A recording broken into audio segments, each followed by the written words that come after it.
Shots fired inside a crowded movie theater this weekend led to panic. Police say it ended up being an accidental shooting, but it was still scary for those who were there.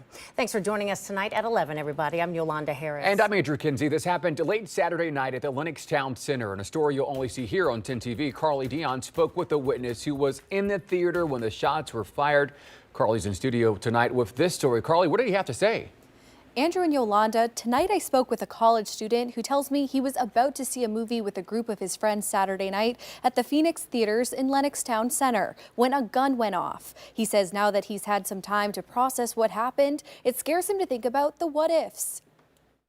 I'm still, even now, a little bit shaken just thinking about what could have happened, what did happen. A local college student who asked not to be identified says he was walking into the theater just before 10:30 Saturday night to see Spider-Man Across the Spider-Verse when he and his friends were stopped in their tracks. We just hear this pop, and it's like, the best way to explain it is like someone exploding a chip bag, and everyone's really confused what was going on a bit. He then says he saw a man stand up and leave the theater with two children by his side. His seat was one row behind where that man was sitting, so he started heading that way. As we were walking up towards the seat, we saw smoke, and it smelled like something was burning. And so we looked around a bit, and someone finally put their flashlight on, and we saw like a trail of blood.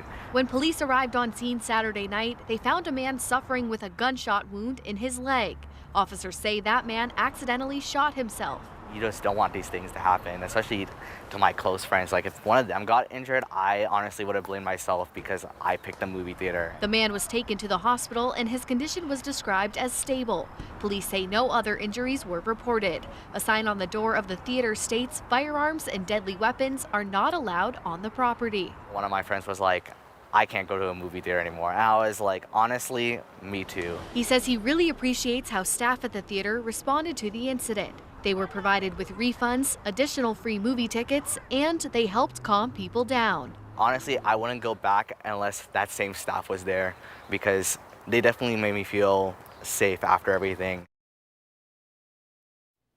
We are still working to learn more about how the gun was discharged and if the man was legally carrying the gun. Carly Dion, 10 TV News.